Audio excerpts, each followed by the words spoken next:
All right, guys, if you would come on back in and take your seats.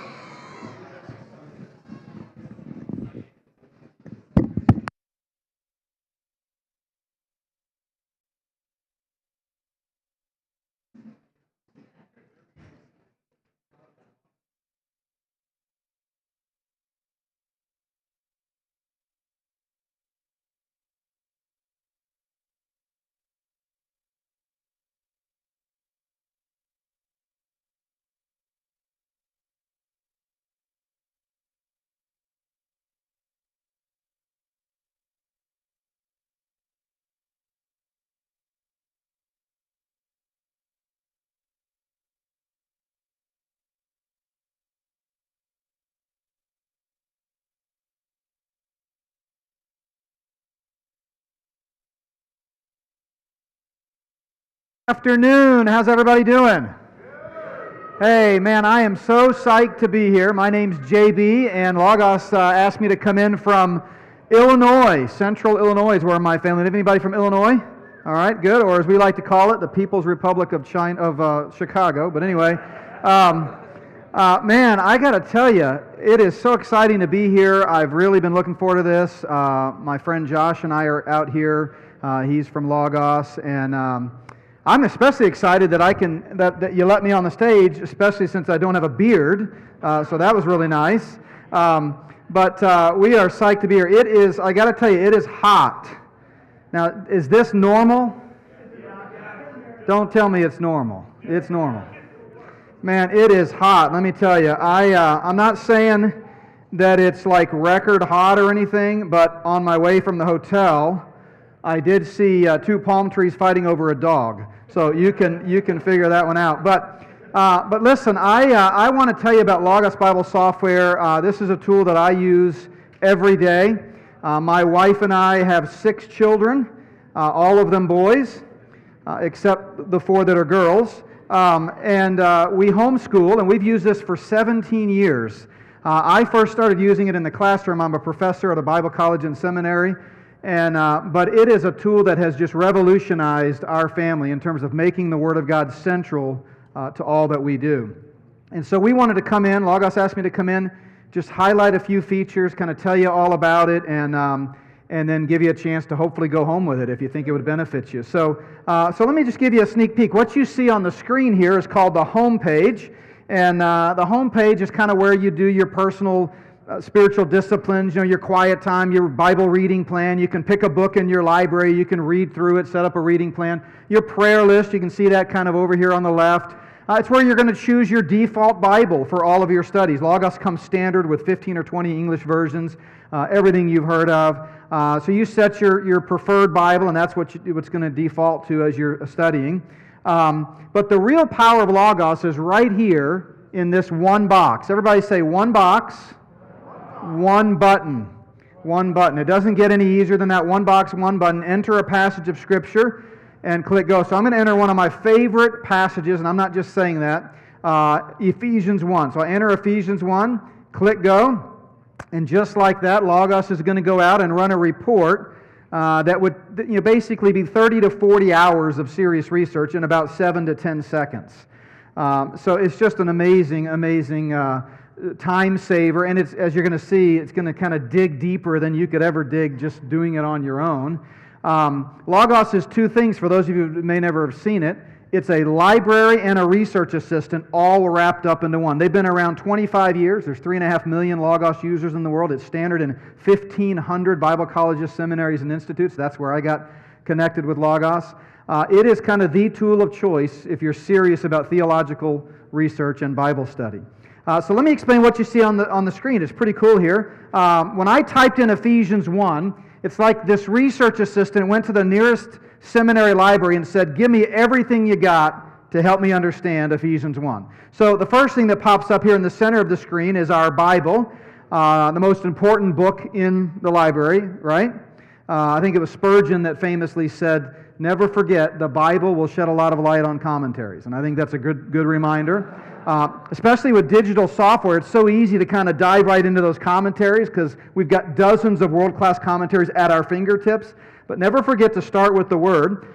So You're familiar with this passage, I'm sure. Blessed be the God and Father of our Lord Jesus Christ, who has blessed us in Christ with every spiritual blessing in the heavenly places, even as He chose us. All right, so you're reading your Bible and you say, I want to do a little word study. How many of you recognize the Bible was not written originally in English? Okay, good.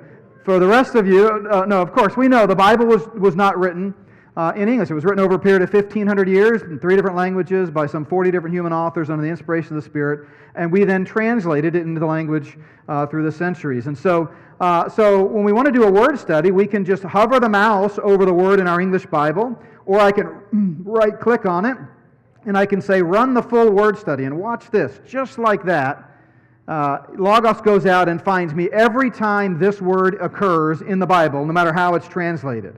It'll pronounce it for me. It'll give me the definition from different Greek lexicons. So you can see here, this is the word eklegomai, and it means to choose, to select, to prefer. I can go down here, I can see the root words, like lego, to say, or to tell, and I can just dive in with one click and be off to the races with doing some serious word studies, find out where else it's used. And then we read on, we see another word, same thing. I just right-click on, say, for example, the word predestined, and I say, give me the word study on this. I mean, this is basically a 1-week assignment that it would take first-year Greek students to do in a week by hand. And Logos puts it all on the screen for us. So again, it'll pronounce it for me. It's going to, tell me the meaning and what the different lexicons say, where else it's used. This particular word's only used 6 times in the Greek text. So already, by just right-clicking on a couple of words, we've done more than you could normally do with just a traditional print Bible. Now, as we go back over here to the passage guide, notice all these commentaries. As I click on them, Logos takes me to the next commentary in my list. I can underline and highlight. If you like to write in the margin of your Bibles, you can do all of that with Logos. And the cool thing is, it synchronizes across all of your devices. So Logos works on any device. So it works on a Mac or a PC. So, Christians and non-Christians can use it. It works on your, that's a joke, by the way. Obviously, I'm in a PC crowd.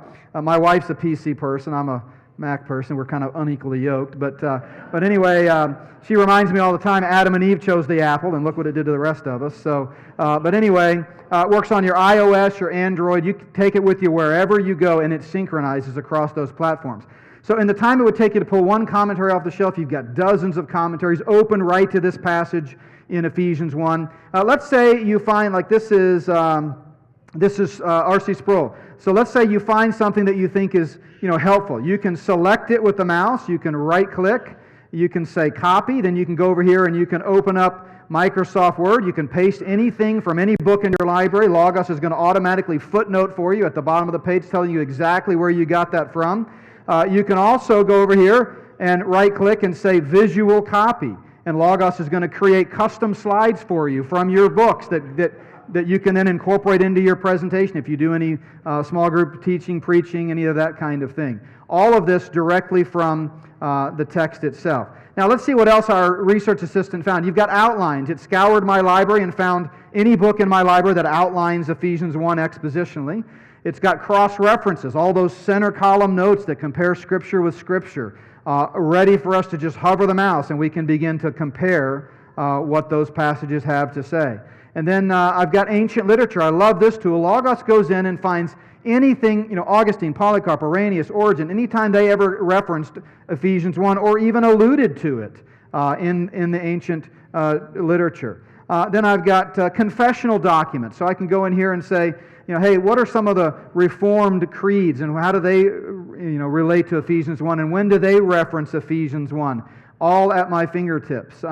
Cultural concepts. So many times understanding the text comes down to understanding an idiom or a metaphor or something unique to the first century Greco-Roman world or in the Old Testament, the ancient Near East. So it's going to address all of those things and take me out to manners and customs books and commentaries that address those issues. Let me show you a couple other favorite features of mine. Obviously, we live in a visual age. As you're reading the text, Logos is going to bring up infographics that relate to the text, so it really begins to come alive. So here you see a theater in Ephesus. Here you see a map of Ephesus in Paul's day. You can look at what an ancient home synagogue looked like. You can zoom in or out with these tools. You can copy and paste them right into a document or into PowerPoint or Keynote.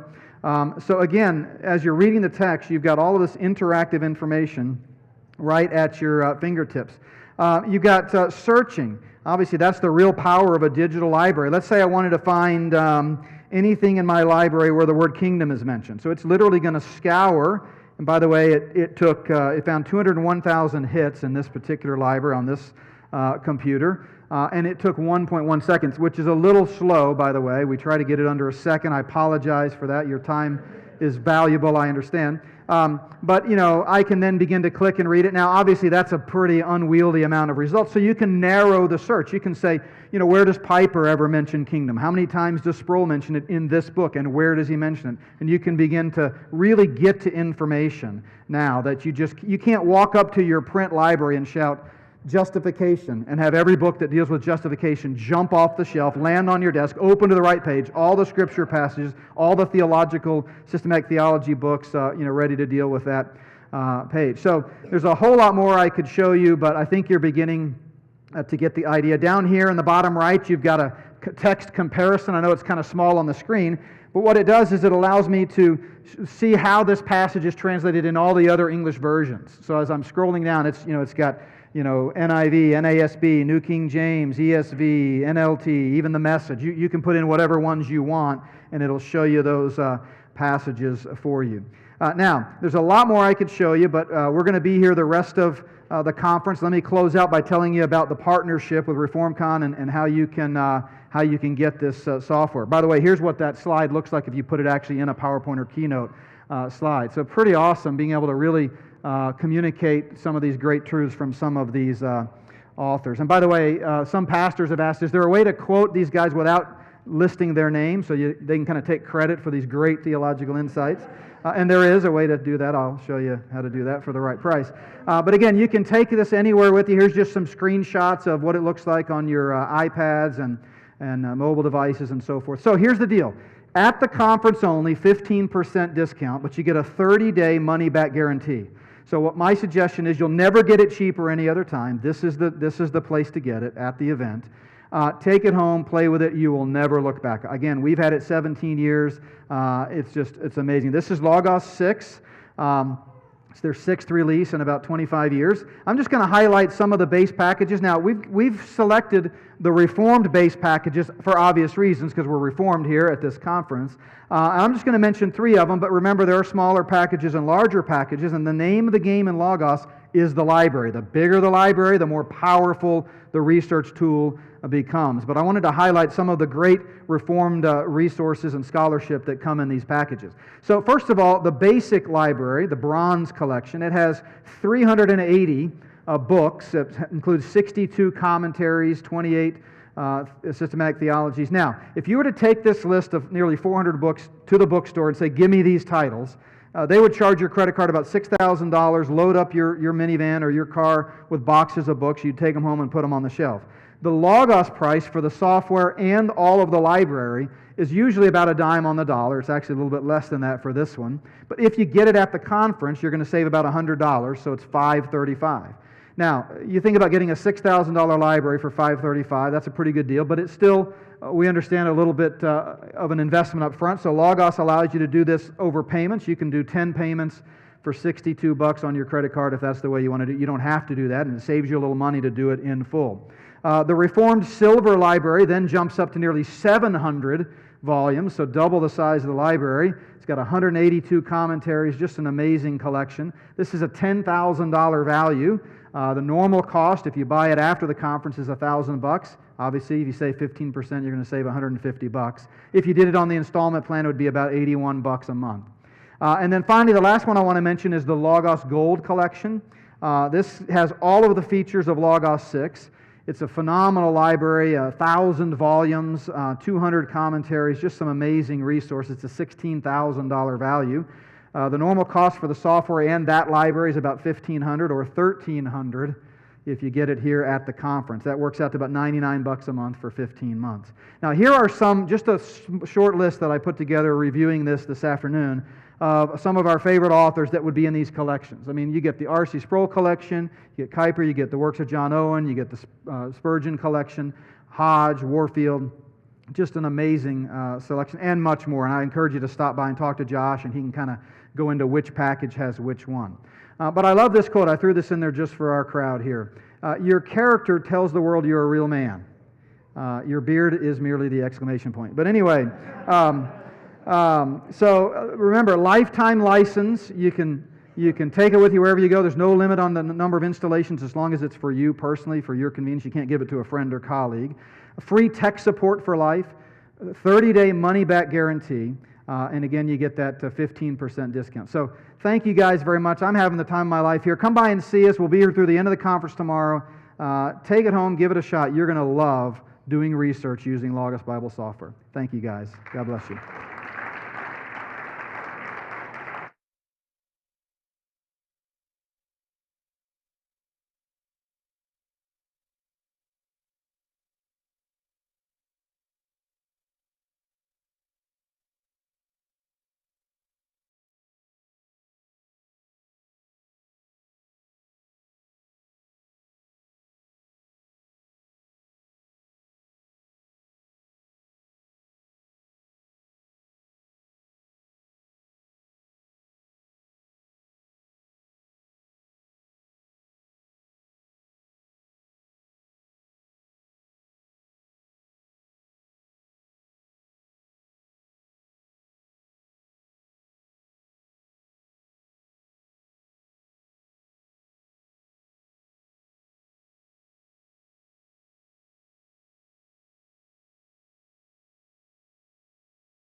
Okay, in your worldview, I'm an animal. You don't chastise chickens for being delusional.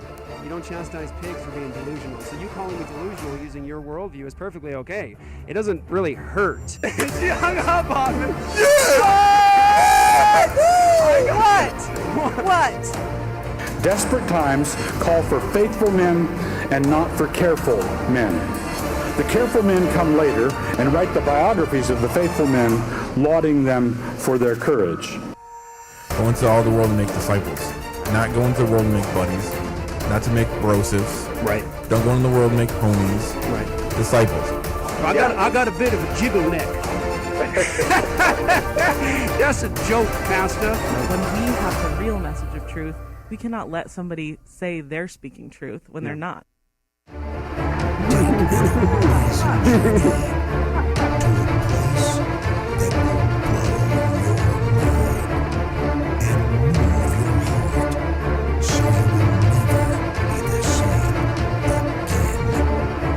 What's up, guys? Welcome back to another episode of Apologia Radio. This is our live Apologia Radio. All right, this is where you guys come in. Our first live Apologia Radio. It's about to get hyped. That means you can't tell me to stop and put a marker there. That's right. And not say that. You have no idea how much that happens. We go, All mark the it, time. All mark the it, time. mark it, Marcus. You never hear that though. Hold on. There you go. See? So there was a, here, Darren Doe in the background. That's we had a little competition yesterday, and it was which podcast has the best music, and we were number one at our own conference. At our own conference. How's that work? That was an unbiased report. That's right. When I took the poll, I said, not Apologia Radio. You said, oh, whatever. Let's take a poll now. That generally speaking, this is what I deal with every time, and I'm always like, mark it, erase her voice, Marcus, out of the recording. Generally speaking, it's my music playing in the background. Do you guys enjoy it or what? Like, okay, all right. So when Luke... Generally. In the background, that's me, right? Not generally. No? You guys probably recognize this track by now, don't you? Split it. Yeah, we do. We split with the intro music. We split like No, when you don't split it, I don't ever get to pick the music. That's true. That is true. We need to get Joy. Yeah, patriarchy movement. No, so it's been an exciting week. It's been a lot of exciting talks and informative talks. We've got a chance today to hear from Nate Wilson, which was amazing, right? It was a blessing. Darren Doan, my favorite, Dr. K. Scott Oliphant, apologetics, ninja, philosophy, theology kind of stuff is amazing. It's there's a feeling here, there's an atmosphere to all this, and it feels very much like... This is when your jokes don't work. No, this is... See, now we know. For what it's like. everybody that's a fan of Apologia Radio, you know how much we love the movie The Apostle. But Joy's favorite. So you realize, of course, that Joy, when we started mentioning the movie The Apostle, she immediately said, no, I haven't seen it. And when she saw the look that she got from us, that she hasn't seen it, she's held on to that. It's a matter of sanctification for her. She likes that it hurts us, and so she has committed herself to never watching The Apostle, even though most of our listeners have seen The Apostle. And you know, it hurts, Joy. It does. The devil thought he had the keys. The devil thought he had the keys. So, first live episode of Apologia Radio. Marcus, what do you think of the conference so far? It's awesome. Everybody here is awesome, so thanks for coming out. I think Nate and Darren's talk was amazing, both of them. And I'm just tired. So that would be, it's a tiring conference. It's a good conference. It's a good conference. We're not done yet. So Not done. One let's more go. day left. Yeah. Let's go. We got one more day? Concert tonight. The concert Wow. tonight. That's Eshawn. awesome. No, I'm just kidding. No, it's Fornone. really great. It's really great. Yeah. Really great. So, Luke, how do you feel about the conference so far? How are things? It's been all right. Good. That's classic Luke. That's good. It's been awesome. I am very tired though. I just had about a gallon of coffee. I could use another 5 gallons. So once Darren gets on, I think I might liven up a little bit. Okay. All right. So, I gotta stay awake till then. It's gonna get weird. It's gonna be weird. Yeah. And- No, it's been really awesome. You spoke on something yesterday. What did you speak on? You spoke reforming social media. Yes. Oh, Jinx Coca-Cola. Jinx. So yeah, tell everyone about it. I spoke on reforming social media, and so we should reform social media. Yep. And specifics? And now you're going to reverse all that by saying some really crazy stuff live in front of everybody because you're super tired. Yeah. No, basically, boils down, I think, to two issues: idleness and not loving one another. So I kind of spoke on that and gave some specific examples of, how we can use social media in a way that glorifies God, and how we as a church are using it in a way that does not glorify God. And so you can see that if you're all access, right? Is that how that works? The breakout sessions? The breakout sessions sessions will be on all access, which is only a donation of $7.95 per month. Yes. And you That's get over 30 episodes, after show. The Academy. The Academy. And you make this possible. Which, speaking of Academy, we're going next week. Are We're you? flying, yep, next week. Yeah, you don't have a plane ticket yet, do you? Nope.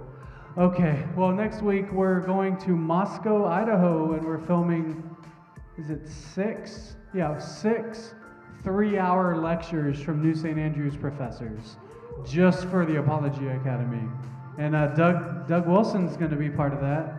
Nate's Nate is not. No, Doug Wilson's going to be preaching on worldview. So we're going to have 3-hour talk from Doug Wilson on worldview. Nice. In addition to a whole bunch of other stuff. It's going to be great.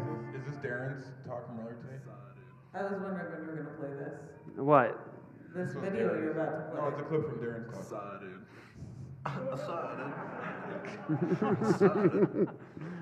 Okay, sorry. While they're talking, I'm just here trying to find cute little videos to play. Right. Lazy humor. What's that? You can't just play that. Oh, on the speaking radio. of social media, wait. Can we do something? I want to try something Well, and see if oh, it works. No, I got to try this. Okay. Okay, Google. I've seen it like the people are at the conventions and they say, okay, Google, and like everybody's phones just go crazy. But it doesn't work. Does it every time. Oh well. Anyway, Maybe we have a lot I think you guys Most can people's you guys phones are just unlocked. real quick, like grab your phone and just like share the live stream of the show like all at once, and then that way we can like. Hey, get are it you telling me I together. can do it right now, just like You randomly? can just share. Okay, Google.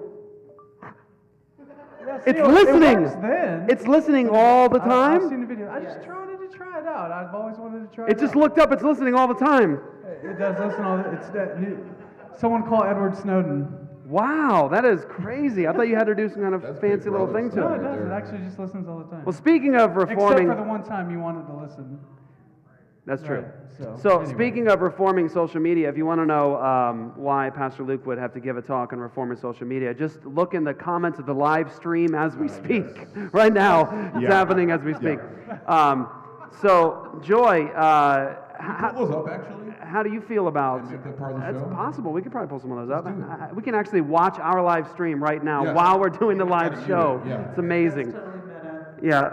So, we Joy, we can see how well you're doing, Carmen. how do you feel about ReformCon so far, Joy, the girl? It's great. Yeah? Yeah, it's fun. Don't you guys love that Joy's back on Apologia Radio like all the time now?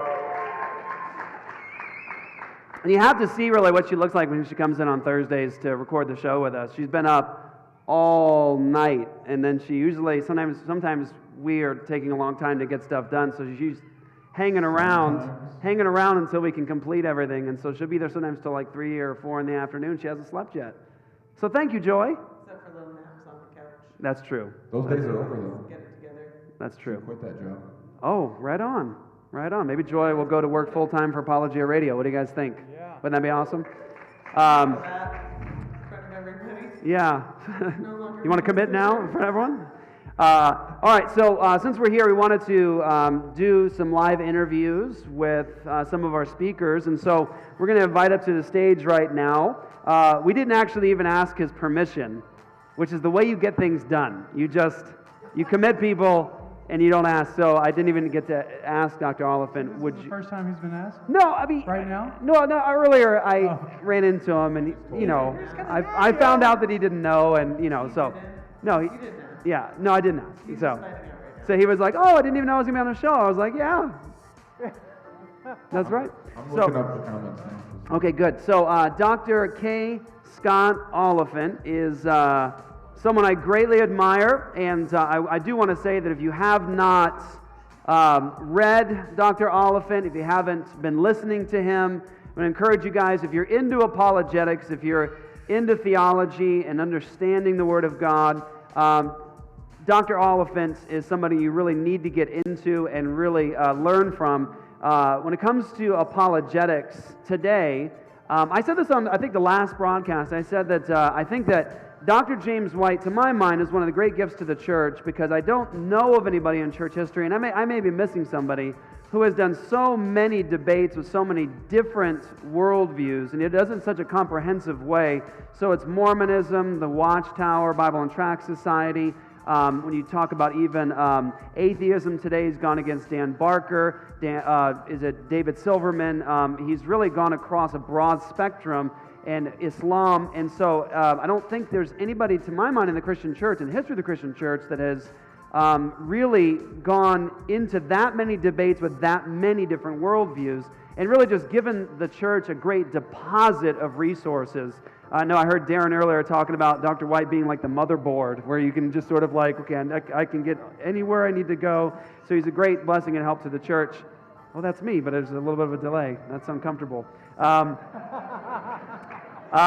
was hoping to distract you. But Dr. Oliphant, to my mind, I said this last week, that Dr. Oliphant, to my mind, is the greatest living teacher of presuppositional or covenantal apologetics, whatever you want to call it.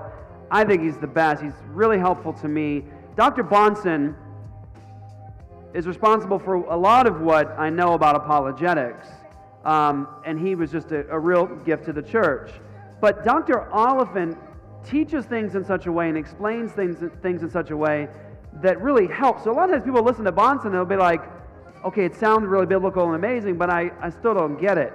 Well, if you're that kind of person that goes, well, I still don't get it, I think Dr. Oliphant does a superb job of helping to fill everything out and explain just how this comes from the Bible. So if you read his book, Covenantal Apologetics, if you haven't read it, sell your shirt and shoes and go buy the book and then read it. If you read Covenantal Apologetics, you'll see what I mean. You get into the book and you're immediately reading about Jesus in the Gospel according to John. And you're understanding how all these things are interconnected. And I do actually respect and like and almost prefer the change from language and description between presuppositional apologetics and covenantal apologetics. I like what Dr. Oliphant is doing there in terms of explaining what it really means in its approach. So it's a great honor and blessing for us in our first live broadcast like this to welcome to the stage Dr. K. Scott Oliphant. Come on up, sir. All right. And someone in the live feed said, it's about time we address the elephant in the room. Actually, that's what we named our show, was the elephant in the room. And so Dr. Oliphant is a professor at Westminster Theological Seminary, a fantastic school, basically Presbyterian school, right? Nobody's perfect, so... Well, the faculty, all the faculty subscribe to Westminster Confession. Our student body from over 40 different countries and 100+ denominations. So Wow. In that way, it's not just Presbyterian. We graduate more Presbyterians than we bring in because that's our goal. Yeah. And if any of you want to come, we will make you a Presbyterian in 3 short years because it's in the Bible. Hey, All right, Dr. Oliphant, it's been great having you on. thank you, Dr. Oliphant. You've been wonderful today on first broadcast of So, hey, I learned this, Dr. Oliphant. kinda weird. I'm sorry. It's kinda I'm weird. sorry. Okay. I learned this recently that is it Westminster in Philly has a large population of Korean students? Yes, large That's population fantastic. of Korean and Asian students. That's amazing. It's amazing. The missionary Bruce Hunt went over decades ago and established Christianity there. There's a large Presbyterian population in South Korea. If you're going to be a pastor in Korea of any note, now the story goes you need to have a Westminster degree. So we educate a lot of Koreans. I know people who do reformed Korean hip hop. What? Like it's like super popular. over That's there. next level Really, right there. Really, and they're There's- like really talented. yeah, You have no idea what they're saying. You're talking about me then. You do reformed Korean hip hop? No, I'm That's awesome. We That's awesome. actually have a member at Apologia who's from a Korean Presbyterian background. Yes. Yeah. I don't see Fantastic. her, though. Cho-cho. So, Cho-cho. So, so that means like the Presbyterians are like dominating in South Korea. Right on. It's really. So big we over should there. have the Baptists take over North Korea, and we'll have a battle. Right? I'd like to see that battle. That battle would be a lot better. Yeah, that'd be a much better fight to have. I thought it'd be really a gift to talk to Dr. Oliphant, well, about two things, because it's really special and unique. One is I wanted to talk to you about your relationship with Dr. Cornelius Van Til, because that is, I think, a good story. So I mentioned earlier when I introduced you that your lecture at the Bonson Conference is my favorite lecture on Christian apologetics. And some people might wonder, like, why that one? I think that it was how you brought everything down to its foundation and God being the reference point, and you just did it in such a clear way. It was helpful. But you also talked about your relationship with Dr. Cornelius Van Til, and that I really, really enjoyed. So maybe a lot of people watching this right now on a live stream around the world don't know a lot about Dr. Cornelius Van Til. So can maybe you bring us into that discussion, Cornelius Van Til, what he brought into the world, the Reformed world with apologetics, and your relationship with him. Right, yeah, thanks. And thanks for your hospitality, all of you. It's been great to be here, even at 113 degrees. Yes. It's just been a real treat for us to be here. Good. We're very happy.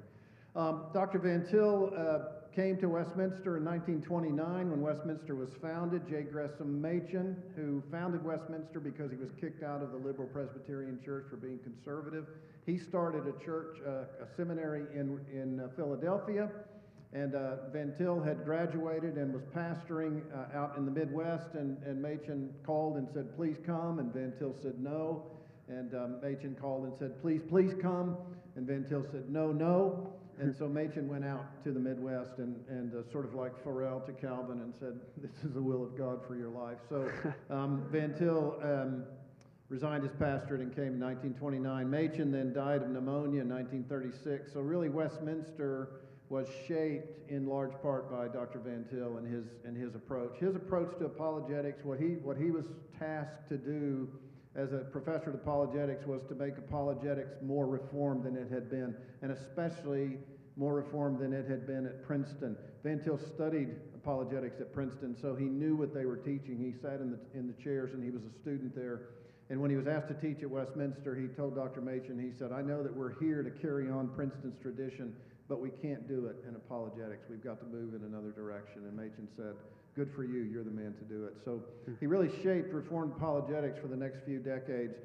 I came into contact with Dr. Van Til. This could be a very long story, but I'll try to shorten it. I was a relatively new Christian taking a philosophy class at the university where I attended from a man who was a Christian, dear man, still living. And he taught a course on Francis Schaeffer at a secular university because he had a course that he entitled Issues in Philosophy. And he told me the reason I did that is because I can teach anything I want, and it's issues in philosophy. So we had a course on Francis Schaeffer. I hadn't heard of Schaeffer at that point. And then after that course came Christianity Today magazine. This is in December of 1977. Yes. And that magazine appeared in my mailbox, and I remember picking it up, and on the cover of the magazine was a picture of this elderly white-haired gentleman, and it said, The Legacy of a Down-to-Earth Scholar. And I opened it up, and it was an interview with Dr. Van Til, and part of what it said is Van Til has taught such luminaries as E.J. Carnell and Francis Schaeffer. So I thought to myself, I should probably read the guy that taught Schaeffer. So I went down, this is when you had to do this kind of thing. I went down to a bookstore and I said, I want this book, Defense of the Faith. And this guy said, I've never heard of the book, I've never heard of the author. So he gets this big tome out that's books in print. And he says, okay, it'll be here in a month. It took a month. So Van Til's book came a month later, and I started poring over it, reading it as much as I could. I was in Texas in the middle of the panhandle, nobody there, nobody to help, and I was having trouble with some of what he was saying. So I brought it to my philosophy professor, and I said, I need some help here. So he took the book for a while, and we met over coffee one day, and he said, I don't know what he's saying either. So as a young kid, I didn't know what to do, and I noticed there was an address on the back of the book, Westminster Seminary, P.O. Box 27009, Philadelphia. So I thought, okay, I'm going to write him and see if I can get any help here. So I wrote Westminster, and I said, anything you can do to help me here? I'm reading through this, and I have some questions. I'm just not sure what to do. And they said, oh, we've checked with Dr. Van Til. He wants you to write him. So that was good news. So I just began to write him questions. I would be reading along, and I'd say, what do you mean when you say this? And it worked this way. This was such a treat to me. It was like Christmas every week. I would send off a letter, and a week to the day that I would mail it would come into my mailbox these spiral pages that were torn out of a spiral, folded into a small envelope, stuffed full of his 7 or 8 or 9 page written response to my questions. And we continued back and forth for a while, 2 or 3 years, to the point where I finally said, you know, I really need to have a conversation with this man. I wonder if he would come to Texas. So I wrote him and I said, would you like to come down for a few days and help some of us neophytes figure out what you're up to? He said, I'd be happy to do it. So he came down to Texas and stayed with us for about 4 days. He said, here's the condition. If I come down, you're going to have to take a walk with me every day. And I thought, you know, I'm in my 20s. I can walk with this octogenarian. Well, I'll tell you what, that guy, he picked him up and put him down, and every day he would go on a 2-mile walk, and it would just be huffing and puffing all the way through. And it was, you know, I look back, I wish I'd had one of those little recorder in the phone, because I was just peppering him with questions. Tell me about Machen. Tell me about your time at Princeton when you taught there, when you were a student there. Tell me about early days at Westminster. And on he'd go, story after story. Just a fascinating time with him. And then we'd get into some of the issues that he wrote about. So all of that led to my fascination with Van Til, and by the time I went to Westminster as a student, I'd read everything that was published on Van Til, because I just couldn't get enough of it. And he was just a dear and gracious man. And so I finally wrote him and I said, looks like I'm coming to seminary. And he wrote back and he said, good, why don't you stay with me while you find housing? So I went to Philadelphia and I stayed with him for a little over 2 weeks. And he said, use my car and you can just drive around and get whatever housing you want. So he said, here's the condition. If you're going to stay with me, you're going to have to go on a walk. I said, I know, we're going to have to go on a walk. So we'd go on this walk, and I've written about this in a couple of places. This is something that has never left me. It really struck me when I was walking with him. Every neighbor that he introduced me to, anyone along the path of the 2-mile walk, and he would introduce me to various people. Every person, to the person, not an exaggeration, would say something like this to me. Oh, I guess he's talking to you about Jesus too, isn't he? Because that's what he did. Every neighbor knew him as a man who would talk about Jesus. He told me of a neighbor whose wife had been ill, and Van Til had gone to the hospital to pray with her, and the neighbor said, don't you go there again, because I don't believe in your God. And Van Til said, I won't, and I'll pray for you too. He was a man with a heart for the Lord, and that's what drove his defense of Christianity. That's what drove his apologetic. That's what drove his love for the Bible. And I count it a real privilege to have known him even in his later years. He was just a dear and gracious saint. Wow, what a story. Do you still have those letters? I do. Any plans to publish them? Yeah, I don't know. You know, it's one of those things. Yeah, I don't know. Well, let me ask you this kind of a personal thing, but when you got to get Van Til out to you and then go, you lived with Van Til? You lived with Cornelius Van Til. Were you going fanboy the first couple times? Like with me to you, when I sit around you, I'm fanboy, and I have to try to contain it and act professional. I'm like, no. Yeah, I think I was. Just an honest moment, Dr. Oliphant. Just No, can't be that way because Van Til was a great. You know, he was just there's nobody like the man. And when I came to Westminster and took the position, I was very well aware and am very well aware of the fact that his shoes cannot be filled. So I just want to continue the best of what he did without pretending that I could fill his shoes.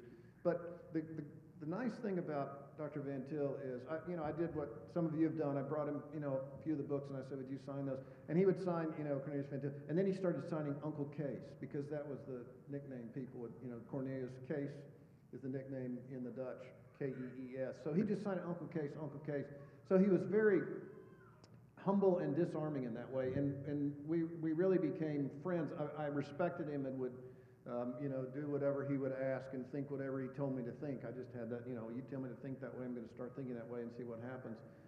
But he very much, put me at ease fairly quickly. And I remember one walk, I remember where we were, and I said, tell me about Gordon Clark, because that's where a lot of friction had happened in the 40s in the OPC. And the first thing out of his mouth, he said, I pray for him every day. And then he said, and he's a better philosopher than I ever was. And he said, I wish we could have worked more closely together. So there was no, I don't know, people might get this way sometimes. There was no bitterness in the man. He loved the Lord. He loved his gospel. And to his last days, that's what he wanted propagated. He was a saint. It's amazing. So a lot of people may have missed it, and I mentioned it today at the beginning, but I think it's interesting. The movie Collision, we're going to bring Darren up in a moment here. The movie Collision, Douglas Wilson versus Christopher Hitchens, there's a really interesting scene. There's a scene where Wilson is in a pub talking to Christopher Hitchens. Christians drinking with unbelievers. Okay? Christians drinking with unbelievers. What? Yeah, seriously. Yeah, and that's right. But there's a man in there too. And when I first saw it, I was like, oh, that's Dr. Oliphant. So you were actually in that circle when that was happening, that conversation, that debate tour. Tell me something about maybe your interaction with Christopher Hitchens. What was that like? Because he is this, he's my favorite atheist. Yeah. I loved Christopher Hitchens. Just, I think just the way he communicated, and I think I would have been able to be friends with him just because I love how honest he was at times. And what was it like engaging with one of the most famous atheists of the last 100 years? Well, it was a great thing for me as the series developed, the Collision series. We got a call at Westminster. Would you allow us to come and do the thing? And I was very, very excited to be able to moderate that and to watch that take place. And before, the interesting thing to me, before the debate actually happened, we all met for dinner at a very nice place actually near the seminary in Chestnut Hill. I think Nate was there, and I think Darren was there. We had a nice table of folks, and had a nice chat with Christopher Hitchens. And he made some comment at some point about how nicely he had been treated and how much he had enjoyed being with these people and being at the seminary. But after it was, let me just preface this by saying, I've told some of you this, but I'm now just about finished with the book, The Faith of Christopher Hitchens, that Larry Taunton wrote, which is a fascinating account of a friendship between a Christian and an atheist. And so some of what he's saying in that book, I'm kind of reflecting on now and seeing some of what he's saying to be true. But after the dinner was over, the limo pulls up. These suffering Christians, the limo pulls up for Doug and Hitchens to get in, and a few of the others to go to the seminary. And Christopher turns to me and he goes, I want to ride with you. So we got in the van together, and that was just kind of out of the blue. Now, I had his book, God is Not Great, and I asked him to sign that, and then I signed the book. He didn't ask for it, and I gave it to him, Reasons for Faith. And so I said, if you're ever interested, I'd love to talk with you about this. And here was his response. He said, do you think Thomas Aquinas really did fly around the room at the end of his life? I said, what? Well, just curious. It was one of those questions like, is he making this up, or is this?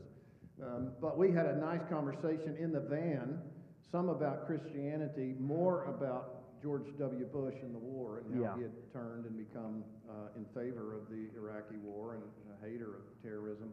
But I thought the night was a very good night in a lot of ways. I think he was, I can see now from reading Taunton's book that he was struck very much by these folks and other Christians that he came into contact with, and the way in which he was treated. And I think Hitchens had two significant insights. Sin is real, and sin poisons everything, and not all Christianity is the same. And I think that sort of changed his perspective to some extent when he was dealing with Christian folk. So when we were in the pub after the debate was over, by that time he'd had a good bit to drink, so it was a lot of him talking and us listening. But prior to that, after the dinner, we had a nice conversation in the van. It was a great time with him. I'm with you. I think he was a brilliant man. He was an excellent writer and a good thinker. And I think I know he knew God, and I hope that in God's justice there was some change. Fantastic. So I thought that would bless everyone rather than just a big, deep theological discussion about apologetics and philosophy that really interested me. This 2 weeks ago, I got a phone call from someone that is a really well-known Mormon blogger, and she has a book contract, and she wrote me. She's seen a lot of our stuff online, and she wrote me and described who she is, and I was like, oh, actually, I already know who she is, and she said, and I want out. And so I ended up on the phone with her for about 2 hours, giving her the gospel. She turned to Christ. And there's a point I'm getting to here is I said, well, let me help you with some stuff that would be important to start as a new believer. And so I got her to the Forgotten Trinity, Dr. James White, some other works, but then I got her Covenantal Apologetics because I think the work is a blessing. Number one, it's encouraging, and it's also just fantastic to firm you up, to give you a good foundation, and to arm you as a believer as you go engage the world with apologetics. So Westminster Seminary, if I am correct, still has this, has the iTunes thing, iTunes University. And I do believe, unless they've removed it, I think you have an apologetics course that's up there now. Right. That's available to anybody. Yeah, that's for free. For free. Yeah. So you guys can go get that, and you'll see what I mean by how important this stuff is. And I would really encourage everyone to get Covenantal Apologetics and to look more into Dr. K. Scott Oliphant. So thank you, brother. Thank you. Thank So you. much. God bless you.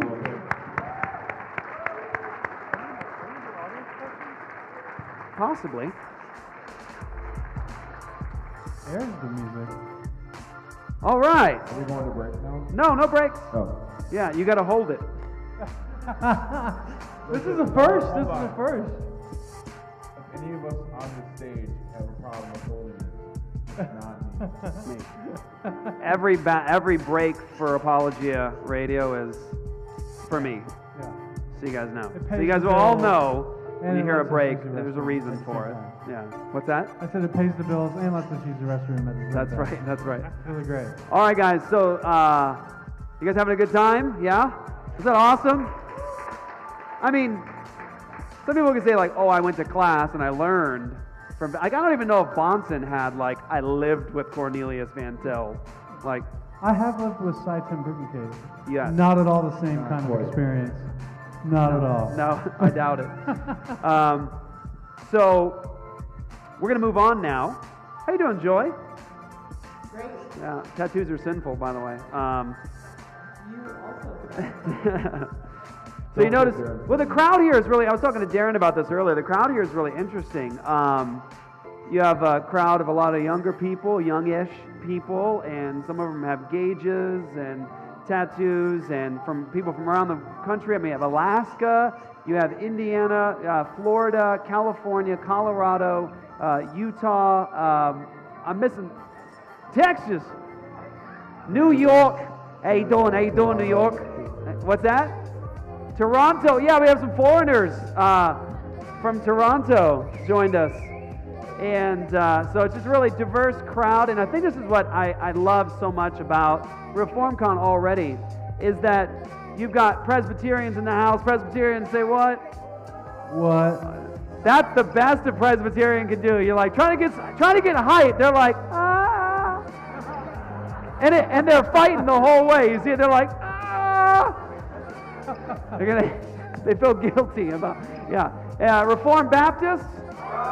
Yeah, see? You see? I don't know how to fix this problem, guys. I mean, what's that? It's even, okay. Any other reform folks at any other denomination? Anyone pretending to be non-denominational denomination? Okay. All right. But it's really a diverse crowd, and I love that there's an essential unity between us. Not everyone here is on the same page eschatologically, baptism, issues of law. However, there's this essential unity here and just this blessed fellowship, and I think a commitment to all the core things that really matter a lot. And I love that this crowd is so willing to fight and to engage, and it's just such a gift, a tremendous gift, to see that essential unity that we have amidst diversity, but the willingness to get into the world and to spread the gospel and the truths of the Reformation. Amen? Amen. All right, so with that, one of the reasons I bring that up is we wanted ReformCon not to just be, you got to have a conference, right? Talk about Reformed theology, and we did our conference. We wanted something that would equip people and be a long-standing resource for people, but also that would teach people to get flesh on Reformed theology and to get it out into the world, and get out of our ghettos and start moving in the world. So we invited Darren Doan and Nate Wilson. We love these guys a bunch, and they've had such a tremendous impact on me.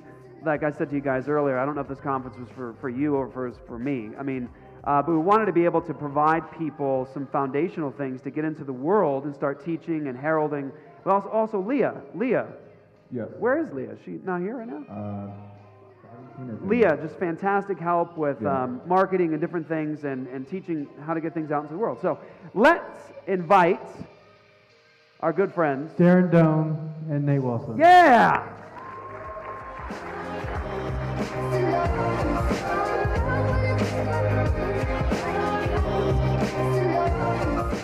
All right.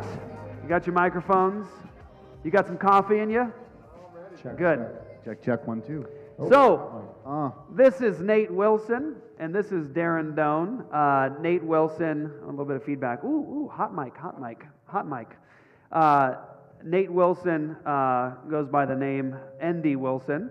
He has written some fantastic books, 100 Cupboards, the series. His newest book was, I saw on Amazon, and I'm not sure exactly how to say this right, but when I went to order it, it was already listed as a bestseller on Amazon before it was actually released. It's a trick I have. Okay. How much do you have to pay for that? A lot. Yeah. Sorry about all that hot mic situation. I'm leaning back. And so, and just the last thing I'll introduce here, I mentioned it earlier, Notes from the Tilt-A-Whirl was my first introduction to you. Of course, I know your dad. We've had him on the show just a bunch of times. I love your dad. He's just really blessed my life. And so I didn't know a lot about Nate, and then I get a hold of Notes from the Tilt-A-Whirl, and it was first the movie itself that I watched. Yeah, but you did it in the incorrect way. I know I did, yes. What's wrong with you, man? I know. It's the only thing I saw. I didn't know a book really existed. So it was the film Baptist. first. And stinking Baptist. Baptist. You got Always baptism in the always wrong order, backwards. and you got everything Always going on. backwards. Okay. So it really blessed me so much that I was like, hey, we're a new church, people coming out of addiction. They need to learn to live and love God and enjoy His world and stop trying to enjoy these things over God. So in line with what everyone needed to know in the beginning of their relationship with Jesus. That most of them hadn't even been into a church. It was all a new experience, and so it was just such a great help for our church at the very, very beginning. And so I actually got Notes from the Tilt-A-Whirl, the book, started reading that, and it just rocked me. And your talk today was very much in line with that. So I'd love to talk about that. And then Darren, his film Collision, Free Speech Apocalypse, all that he has done really just inspires me because you guys are actually in the world, interacting with the world. So it's just a gift to have you guys here. It's fun to be here. It's great to be here. Good. It's great to be here, Jeff. Okay, thank you, Yeah. Darren. Thank So do you want to open up I with just want to say, one thing I admire about you, both of you, is you guys are not, and you've talked a lot about this at the convention, is you guys don't you're not you're not just doing the Christian thing. know, brother. You don't. So I guess I just want to ask you, like, have you guys sold out? Well, yeah, but we got a great price. Yeah. I hope not. Yeah, it's. I sold out a long time ago, but the check bounced. Yeah. So it didn't Think about count. that for a moment.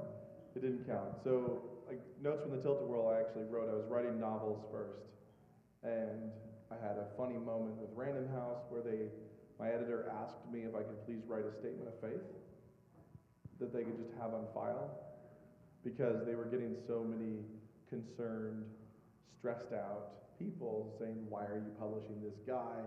Don't you know he's a total freak? He believes these crazy things." So my editor at a secular house, the biggest secular house there is, Random House, said, "This is really embarrassing, but could you please write a statement of faith that we could just have on file to send out when we hear from angry people? We could just say, like, no, this is what he thinks," and send it out, which I thought was hilarious. So yeah, I wrote it for him, but then I thought that basically people were thinking that I was keeping a secret, that my faith was a secret that I was trying to hide. They were trying to, sniff it out and reveal me, uncover me as a Christian. And so I knew it was time to kind of just write my manifesto of faith, put it on record, put it out there, and that was Notes from the Tilted World. Just to kind of like yell boo at everyone. Yes, I am. This is what I am. And there's no secret. There's no secret to uncover. I'm not hiding this. This is who I am. Anybody who reads Notes from the Tilted World or reads Death by Living and then reads my fiction can see that it's all the same thing. Like it's all one piece. No, it's good, because there's a lot of hostility towards Christian artists that do things that aren't like specifically evangelistic or ministry driven. I could never get a Christian house to publish me. Yeah. I mean, I that was actually before. So it's not that I sold out and went secular. It's just that I submitted my novels to Christian houses and they said no, thank you. Right. And I thought I was trying to play in the minor leagues and then make it to the major leagues, do the crossover, the Michael W. Smith later. But it actually just went big secular publishers, and that was it. No, I thought it was, if you cross over, make sure you bring the cross over. What? Wow.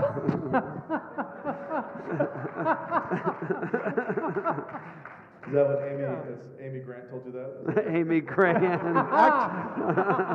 Actually, I think it was a story I heard that someone said that someone told POD that. Like, hey man, or men, whoever they were back then.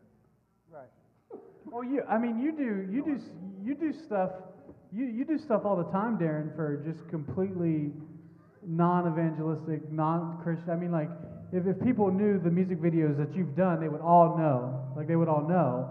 But then they would be mad at you for doing it, but they listen to the music. So, like, well, how can you, as a Christian? I can't judge their heart. Right.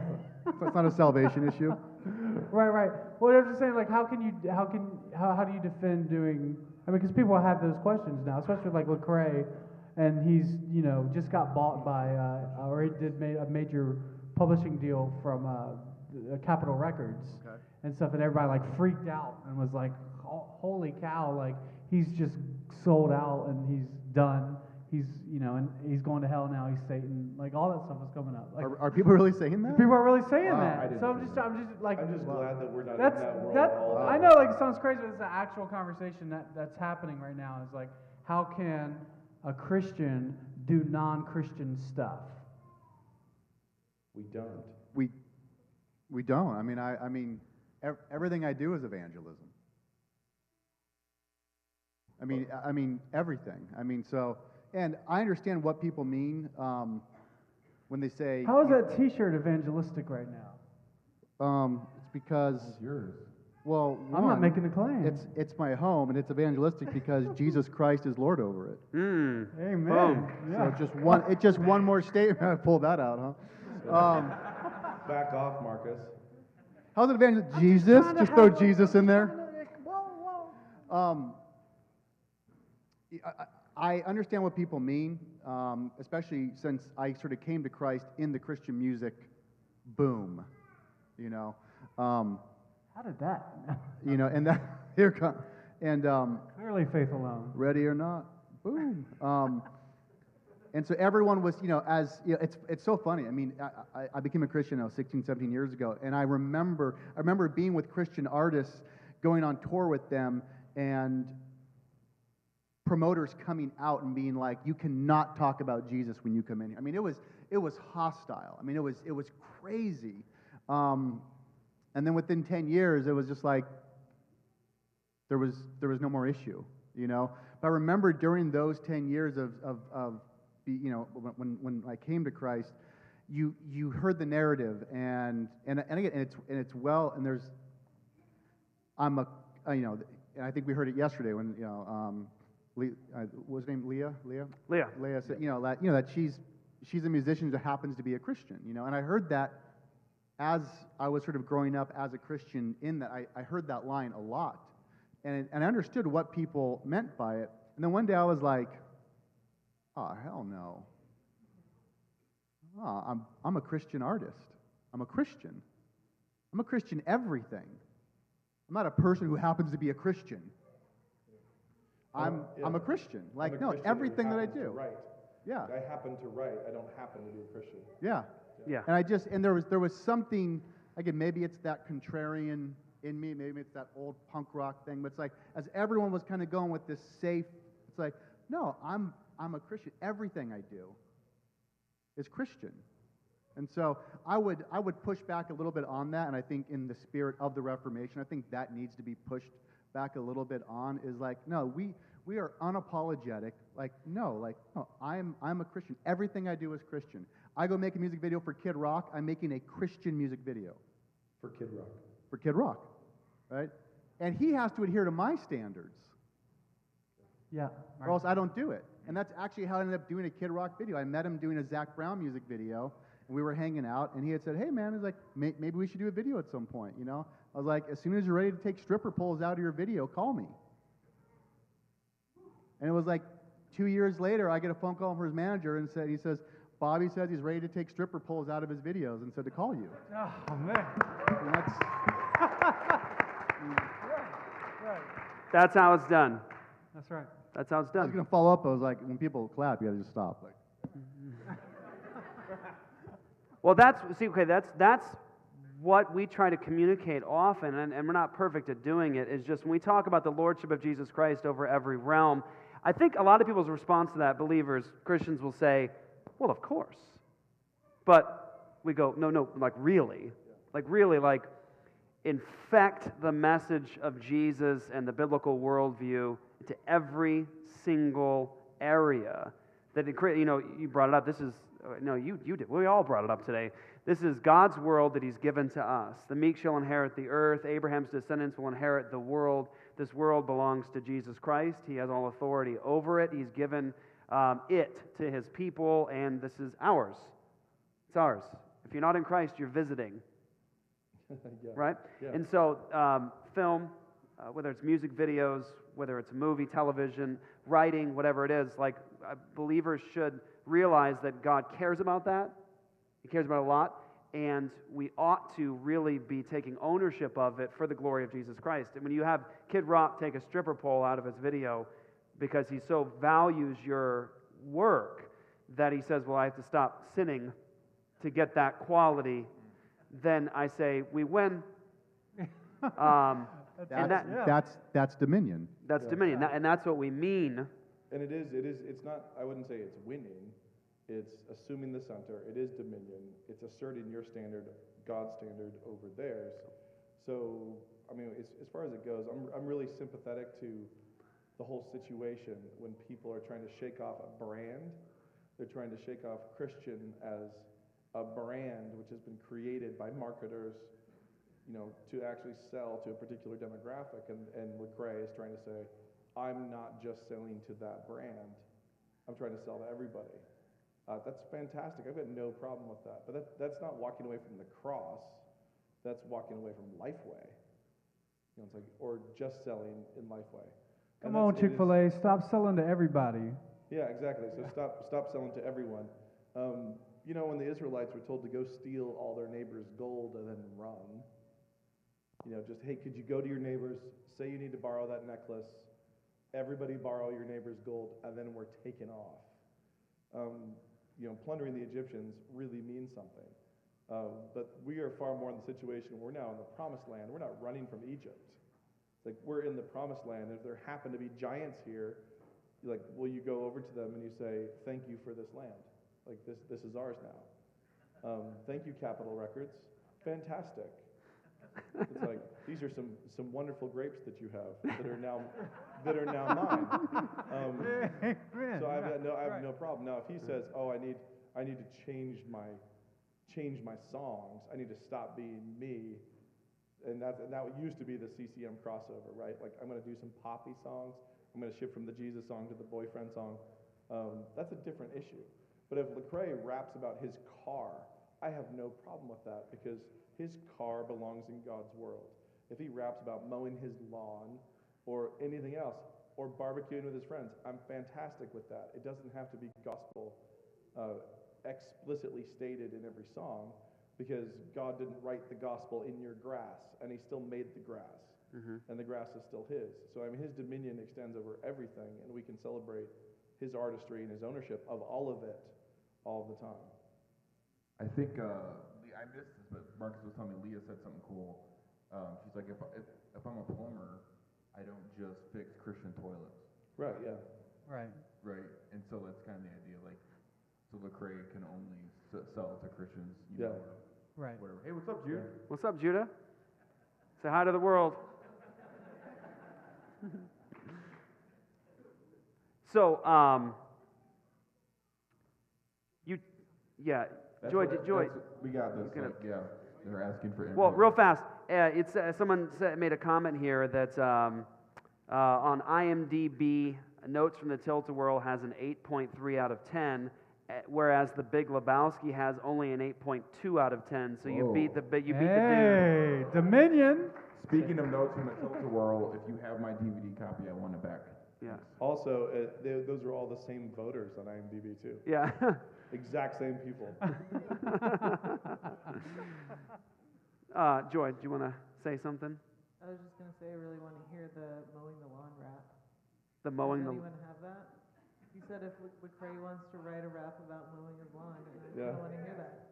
It'd be fantastic. I'll write him one. I'll say That would be an awesome No, I would just collaboration. make the video for it. Oh, that's right. With no stripper pole. It also could be really great. It'd be really to do a shaky. rap. The world would think it's all about weed, but it's just about his lawn.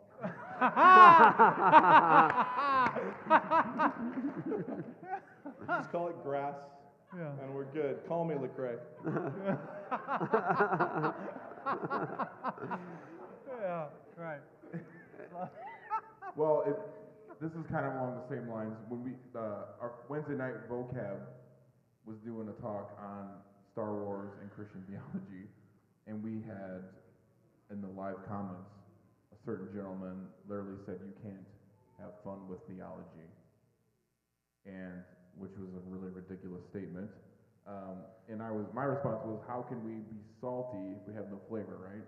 Wait, you can't be fun with theology? Yes, like you if can't you're have talking about anything theological, it has to be Oh, got it. very Yeah. stiff and rigid. Okay. You guys know you're Presbyterian. Yeah, well, Presbyterian just means that we drink bourbon and you drink light beer. on the theologically speaking. That's Theologically speaking. It's a metaphor. anyways. Thanks, Nate. It's been fun. Anyways, I was hoping you guys could be serious. about that Theology is not fun. Like, we. Serious all the time. Like it's a serious Which matter. brings, if you didn't get a chance to see it, if you're watching a live stream right now, on our channel right now is Nate's talk from earlier today, and so it's all about that. I mean, Nate, talk to us about enjoying God and His world in light of somebody who says theology can't be fun. Well, I think that the problem is a fundamentally reductionistic philosophy that's trying to boil the flesh off of everything and just find the bones.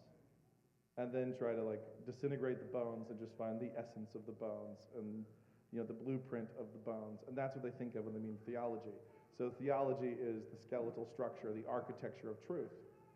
So if we're pursuing the architecture of truth and God's truth in the world, then we're talking about theology, right? Yeah. It's like talking about, physics can't be fun. It's like it can't be fun. Well, it flies airplanes. I mean, like, dragonflies are using it. It's fantastic. When you put the flesh on it, the way God intended, when you actually, you have incarnational theology, you have your architecture that's sound, and you figured out the architecture of God's truth in the world, you're discussing your theology. Now let it run, now let it fly. Like put flesh on it and mean it. So what I was talking about today was meaning what you say. Yeah. Don't just stay on the blackboard where you say, yes, ex nihilo creation, yes, sovereignty. Like push that out until you see it moving around in the world, until it has flesh on. Yeah. So theology kept on the blackboard, just on the blackboard, and never pushed out into the world. I agree, that's not fun. It's like, it isn't. If it doesn't go off the blackboard, if it doesn't mean anything about what's happening out in the actual real world, it'd be pointless. It would just be riddles and, Sudoku, which I kind of enjoy. But, so I like theology. I love theology, but I love theology the way I love a rib cage. So the way I like, quadriceps and what they can do. So it's like if you put it in action, you have to take it out into the world and let it move. I got a theology story for you. Okay. Go, Darren, go. We have time? Are we still just? Are we just We have rolling? time, Yeah, yeah. we're just going. All right. To me, this is a good example of why I think theology is fun. However we're defining theology, but I think what most people mean by theology is being really geeky into the Bible and trying to learn all these doctrines and dig into things and earlier as I was talking, somewhere around my junior or senior year in high school, stopped drinking, stopped partying, all that stuff. And so I didn't drink forever. So when I became a Christian, I didn't drink. And I was like, even better, I'm like double holy. I remember thinking not only did I just become a Christian, I'm like super moral. Yeah, I'm like double anointed portion. Like I don't drink. This is fantastic. And I didn't drink, and so I was the sober guy. And years later, because I love theology, every year I would sort of pick something to kind of dive into. And one year I picked wine. I wanted to just kind of, I don't know, Jesus does I'm wine. He's like, I'm wine. It's like, maybe I'll kind of dig into the Bible on wine. Just kind of look into wine, I spent almost a whole year just going through the Bible, looking at wine, how it's used. When you start digging into something, it gets super fascinating. When did wine first appear? When did fruit first appear? It's back in creation. You've got this first, I think it's end of day 3. I think that ties into day 3, Jesus' resurrection, and there's really cool things going on there. What is wine? Wine, you actually have to take grapes and you have to kill them. You have to smash it. You have to kill it. You have to bury it. You have to put it in somewhere dark, and then after time, it comes out. It's totally new. It's glorified. You got this Jesus picture thing going on. It's like in theology, all of a sudden it gets fun. It gets really cool, and you're going through this stuff, and all of a sudden you've got what was the Nazarite vow, and okay, and you can't have even grapes or wine. All of a sudden the Bible's making these distinctions between grape and wine. All of a sudden I'm talking to my Baptist friends at that point, going people say, well, grapes, and wine or grape juice, same thing. Well, I don't know, but the Nazarite vow actually makes it very clear, not to touch even grapes or wine. Seems like they are different. Theology gets you thinking about that stuff. I'm digging into it. I'm going through it.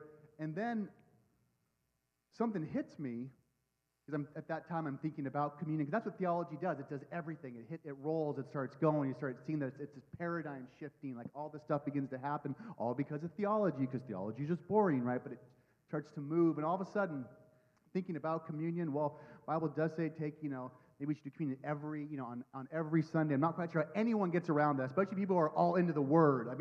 We're talking Reformed people about the Word. How do you dance around not taking communion every time you gather? Well, we have some extra biblical concepts and ideas of why we're not going to do that and blah, blah, blah. Okay, theology gets you thinking about that more and more, and you're going. And then all of a sudden it hits me that wine burns. I take grape juice, It's sweet. It's fun. My kids love it. Then you take wine, woo, burns. It's fire.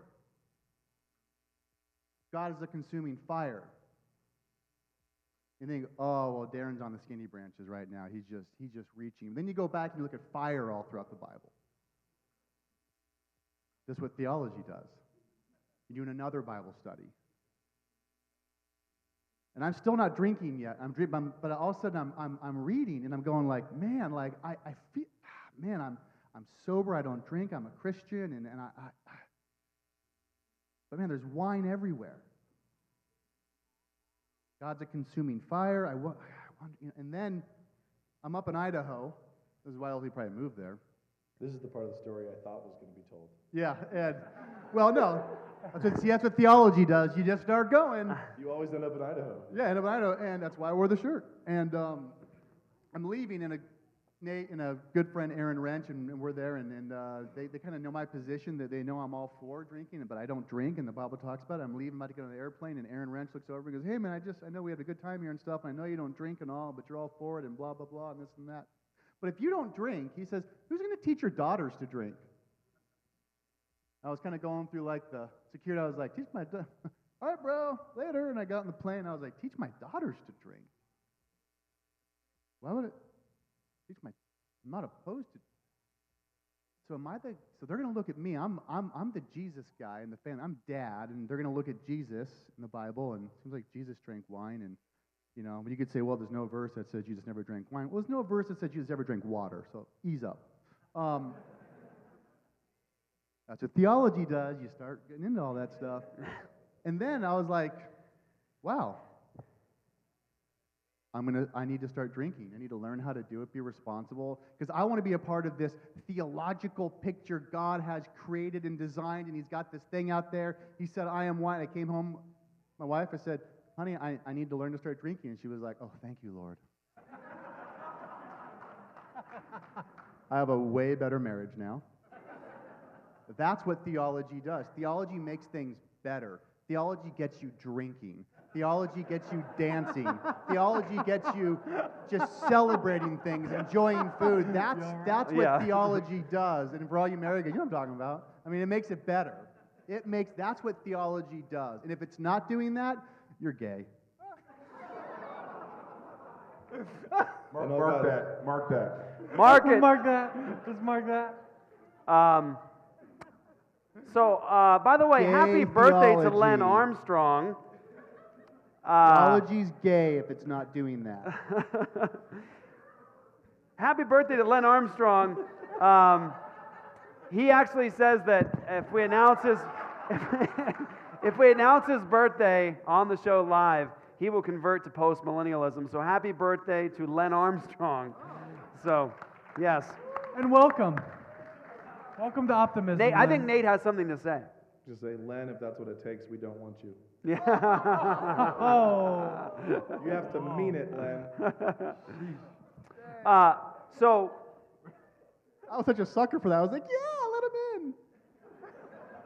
Nate was very Presbyterian. Hold on. I would just like to say how that serious are you? he put his face down to the stream instead of lifting the water up. Go home.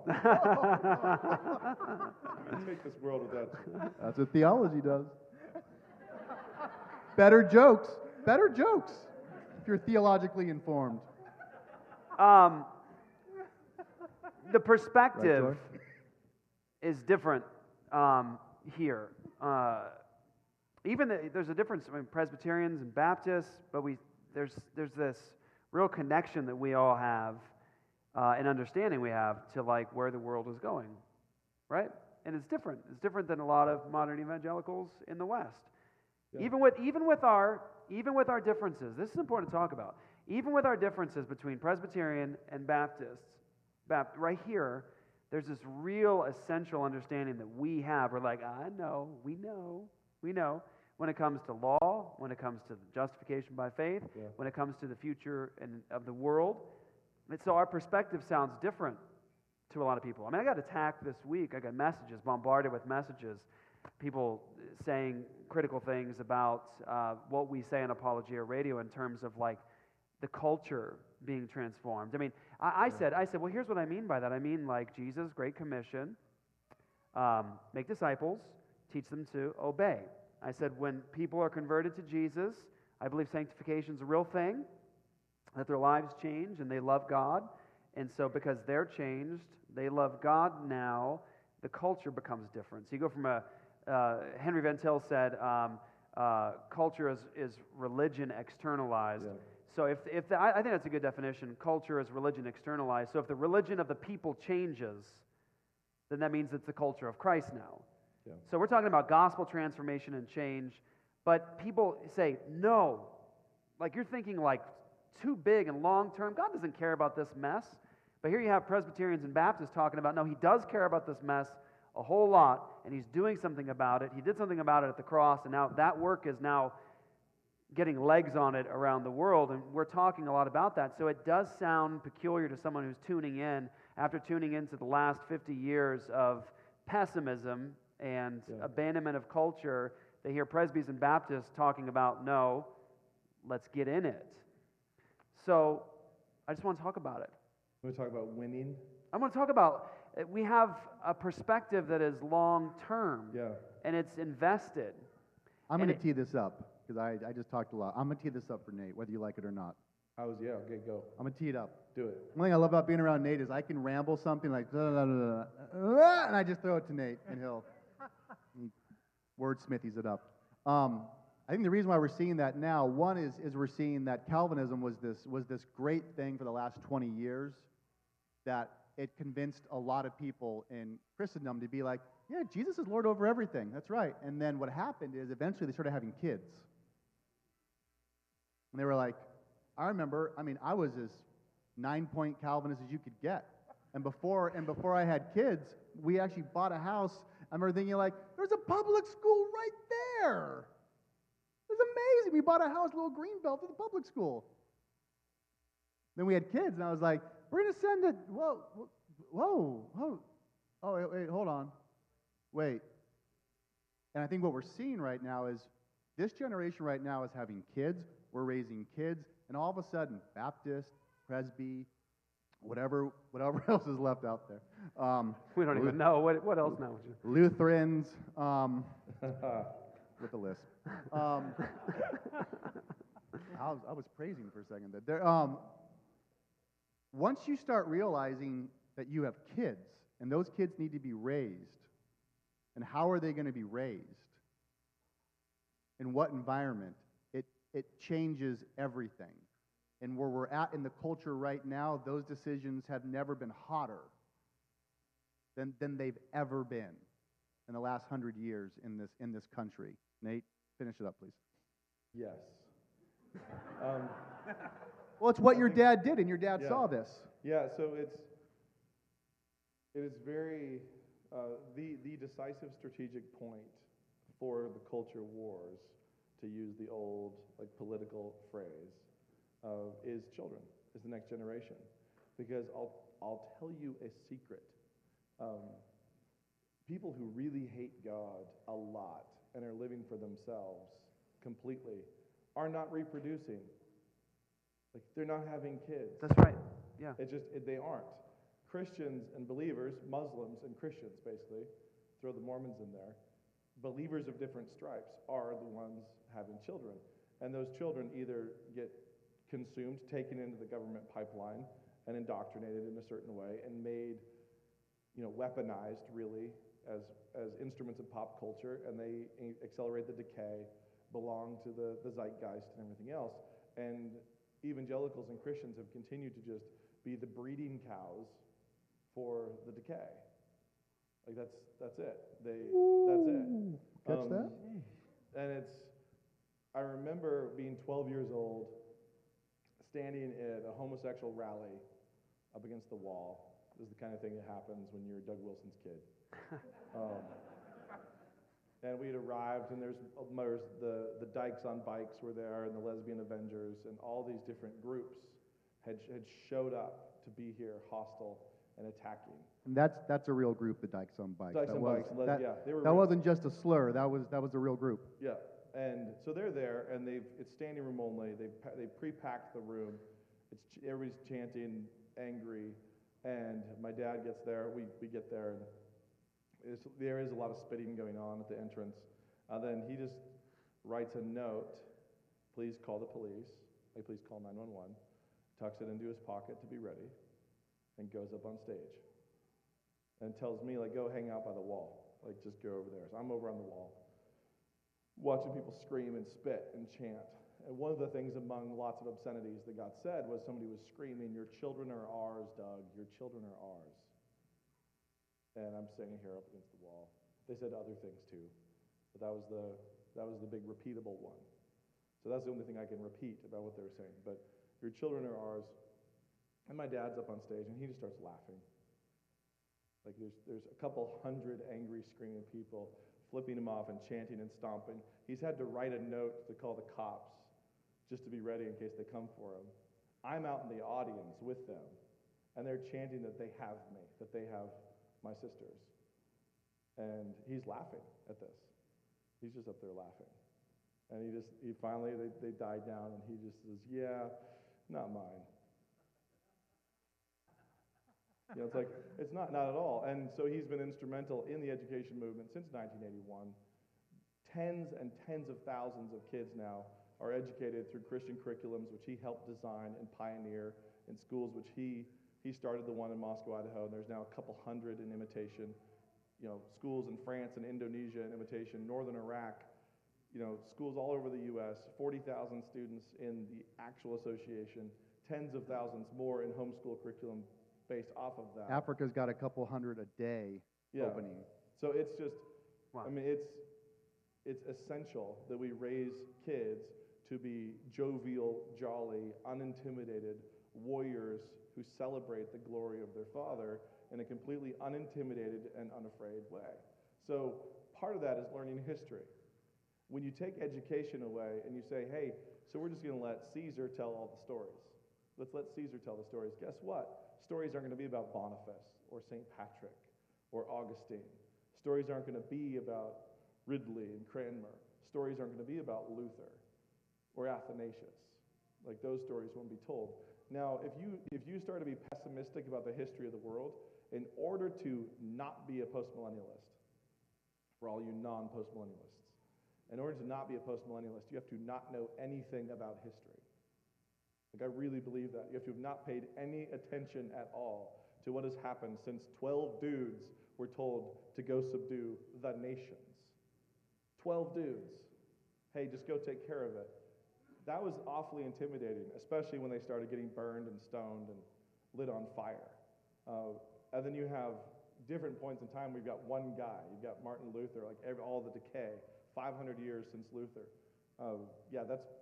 We have no reason for optimism. One dude with a hammer and a piece of paper at a church door, and look at the fruit that's born. It's like one guy taking a stand and what God does with that spark and what he does to push it through. So when you look at history and you look at the rise and fall, you look at the rise of faithfulness and the fall into decay, and you look at the next generation that comes up in the ruins. It's like, and you look at the next generation that catches fire. You never know when Spurgeon's going to show up and be Spurgeon. Like, you never know when Bunyan's going to invent dialogue in the Christian novel with Pilgrim's Progress. Like, and here it is, and now an entire new art form is created by Christian evangelism. And it goes and it goes and it goes. So when you look at the numbers in Korea and Africa and all around the world, you look at the conversion rates, and basically what we have is people who get pessimistic because United States politics is kind of, in the outhouse. Yes. Like, yeah, there's phases that are in the outhouse. But there's been other times when there's been one guy with a rope belt, like in Germany, telling people to stop human sacrifice. And that guy with the rope belt saying, I'm going to chop down your sacred oaks, and he does. He goes into the sacred groves where they sacrifice the kids, and he's like, this is done, by the way, I don't care about private property rights, these trees belong to Jesus. No. And in the name of Jesus, I'm chopping them down. But our God's going to kill you when you get to the tree. Yeah, it's like, you're going to die. And Boniface chops them down. Chops down all the sacred oaks. Like, no more. You're done. Germany, like fast forward, you got Martin Luther there. You had to have massive Christianity even in order to get to the point of decay. Like just to get to the point of decay, you had to have huge conversion, and then you slowly fall away, and then you have fire and huge conversion, and then fire. Yep. Read the stories God tells in history, like all the stories from the early church fathers on, and then look at where we are right now. And I'll tell you this: this is the ultimate proof for post-mill optimism. Would I rather live right now or in 1880? Would I rather live in 1880 or 1710? Like, would I rather live and just start hopping back, like, and further back? Now, there's years and decades and periods where you could be like, I don't want anything to do with the Spanish Inquisition. No, thank you. I'd rather just hop over that part. But when you look at the advance of the gospel and what it does when it frees men, like when it makes men brothers, when it erases racial animosity, when it breaks down the boundaries of nationalism, when you look at what Christianity does over time, I don't see how you could possibly be pessimistic. Like, the gospel is going out. How can you be pessimistic? Jesus is not going to lose. It's not going to happen. Ooh, amen. I was just going to add, I've been reading through Family Shepherds by Voddie Baucham, and he has a really great quote that's perfect for this, and he talks about Adam and how Adam's job was to take dominion, and he says he was to expand the boundaries of Eden and make everything like Eden, which I love that idea, that picture. But then at the end of the quote, he says, basically, this cannot be done without family discipleship. Yeah, absolutely. So when I raise 5 kids, I've got 5, I want them to be more dangerous, like more equipped, more scary and unafraid than I am. Like, I want them to be out there. It's like going. Which is a very scary concept, people. Yeah. So that's the goal. And then you want them to be unintimidated and fearless, which means training, which means history classes, which means linguistic ability. You can't just be like, we're just going to teach character and, good attitudes. Well, that's great. That's fantastic. But logic, formal logic, I remember getting in trouble in a college classroom, which happened more than once. But getting in trouble in the college classroom when a professor called on me and said, what do you think of this? And this thing on the board, because I love philosophy, theology, and I said, well, it's a basic, it's a real fundamental ad populum fallacy. And he said, did you have logic last semester? And I was like, this is my first semester of freshman year. I was like, no, I did not. He's like, where'd you get the Latin name? I was like, 8th grade. It's like, so, okay.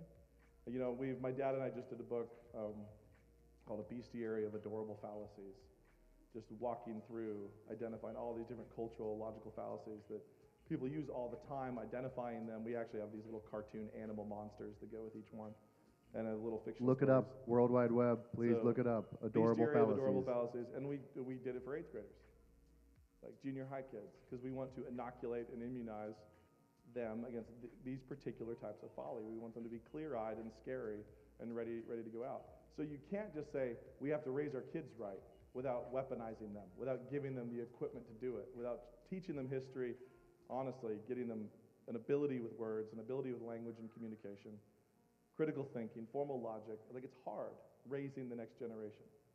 But since 1981, it's been being done. My father's been involved in it, and it's grown every single year. It's been expanding, and the more rotten the public school system gets, the more people kind of wake up and start to pull out and try to really equip their kids to deal with this world we're in. Right on. This has been awesome. You guys blessed? Good. All right, guys. So we're going to wrap up this program now. First live episode of Apologia Radio. Darren Doan, give him a round of applause, guys. Thank you. Nate Wilson. Thank you guys for joining us. Everyone on the live stream. We still are streaming tomorrow. First session's at 9 a.m. Am I right about that, or 9:30? 9. Okay, yeah, somewhere around 9 or 9:30 a.m. I'm teaching first tomorrow. I'm teaching on the importance and necessity of sola scriptura, but it's going to be more of an epistemological discussion, which means it's ultimately about this. How do I know? Because God says. That's why.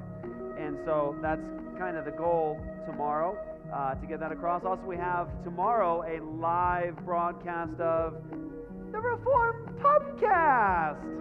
Cheers and amen. With Les and Tanner. Hopefully, pray for Tanner's flight. He's coming in tomorrow, so it's like he lands and then we're going to grab him and throw him on stage, kind of is how it's going to happen. So that's what's up. Thank you guys for joining us. So we're going to get set here for our concert with Eshawn Burgundy, Ivy Connerly, and Four Known. God bless you guys. Thank you for joining us for Apologia Radio.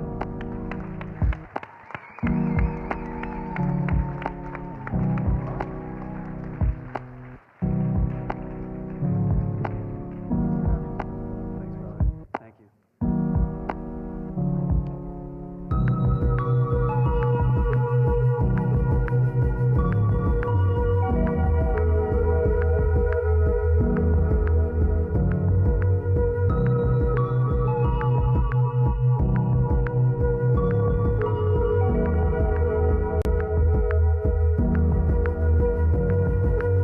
Hey guys, the pizza is ready now.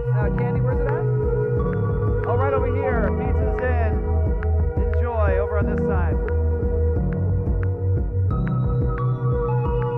Also, guys, go ahead and get at some point around 7, probably going to kick everybody out. You guys will come in. We'll have each of you stand. So you have, make sure you have your badge. You know, your candy stand here. Greg, you can leave this on. Leave it on. I'll control that for now, just before you do the sound check.